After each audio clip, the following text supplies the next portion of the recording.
sémola, agua, sal. 3 ingredientes. Y durante años, solo 3 personas en el mundo sabían hacer esto. Se llama sufilindeu, los hilos de Dios. Y lo que la hace casi imposible, te va a enseñar a leer cualquier masa, también la tuya. No se vende, no está en restaurantes.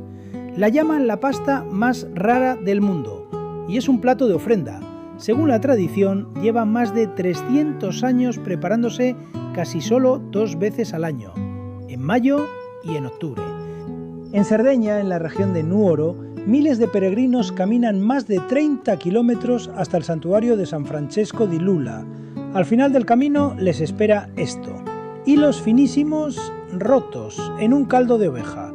Pero lo raro no es donde se come.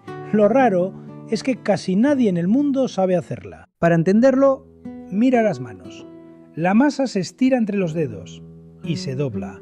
Cada pliegue duplica los hilos. 2, 4, 8, 16. 8 pliegues después, 256 hilos. Cada uno la mitad de grueso que un cabello de ángel. Cada tirada se apoya sobre una base redonda, capa a capa, 3 capas, cruzadas. Un tejido que parece gasa. Visto así, parece un truco de dedos, un gesto espectacular que se aprende con práctica. Esa es la primera conclusión. Y es la equivocada. Aquí es donde esta pasta engaña a todo el mundo. Ingenieros de pasta industrial han venido a estudiarla. Se cuenta que intentaron construir una máquina que la replicara. No lo consiguieron. Y no fracasaron por los dedos. Una máquina puede doblar, puede estirar, puede repetir un gesto 1000 veces por minuto. Lo que no pudo copiar es lo que pasa antes de los dedos. La parte imposible no está en el pliegue, está en la masa. Y esta parte casi nunca sale en cámara. La masa es solo sémola de trigo duro, agua y sal. Pero tiene que llegar a un punto exacto de elasticidad, ni antes ni después. Si está seca, los hilos se rompen al estirar. Si está pasada de agua, se pegan y no sostienen su forma.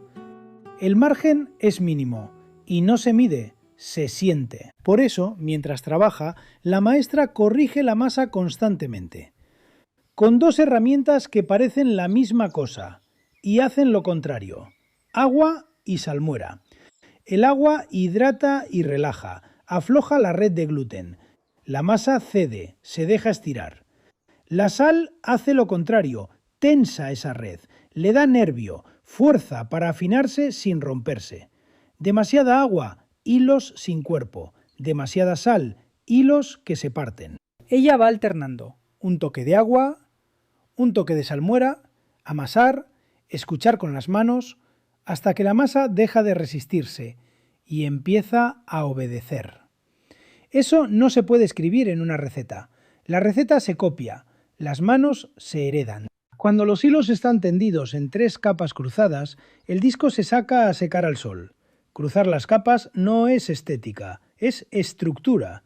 Los hilos sueltos se romperían en polvo.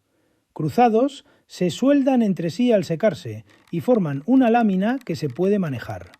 Se seca hasta quedar rígida, translúcida. A contraluz parece tela. Y entonces se rompe, a trozos, con las manos. Todo ese trabajo de precisión partido en pedazos irregulares. Parece un final extraño para algo tan delicado. No lo es. Es la preparación para su destino. Y aquí es donde esta historia estuvo a punto de terminarse. Una técnica que no cabe en un papel solo puede sobrevivir de una forma, pasando de unas manos a otras. En Nuoro se ha transmitido así durante generaciones, de madres a hijas, dentro de una misma familia. Una mañana entera de trabajo apenas da 3 kilos. Y hace unos años quedaban 3 personas capaces de hacerla. 3 en todo el mundo. Cocineros de fama internacional han intentado aprenderla. Se han ido sin conseguirlo. Hoy, poco a poco, hay más manos aprendiendo. Pero el hilo sigue siendo fino, como todo lo que se hereda. El día de la fiesta, los trozos secos caen en un caldo de oveja que lleva horas al fuego. Hierven poco, un par de minutos, justo lo que aguantan. Y aquí se entiende por qué se rompía la lámina. Los fragmentos cruzados sostienen su estructura en el caldo, no se deshacen, se ablandan sin perderse. Encima, pecorino sardo fresco, que se funde con el calor y liga el caldo desde dentro. Después de 30 kilómetros andando, esto es lo que espera el peregrino: un cuenco caliente, un plato que no se puede comprar, solo recibir.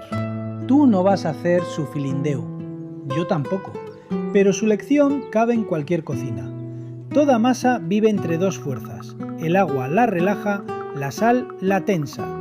Cuando tu masa fresca se rompe al estirarla, no está fallando la receta, le falta agua o le falta reposo para absorberla.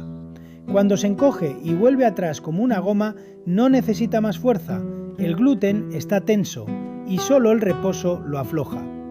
Y hay una señal que no falla: la superficie. Rugosa, la masa aún no está lista; satinada, empieza a obedecer.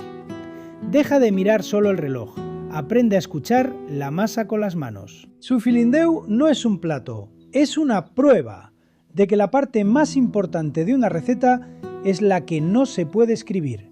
La receta se copia, las manos se heredan. Ahora sabes qué mirar, y si quieres ver lo que pasa cuando 3 ingredientes no perdonan ni un error, mira lo que le hace el calor a la cacio e pepe.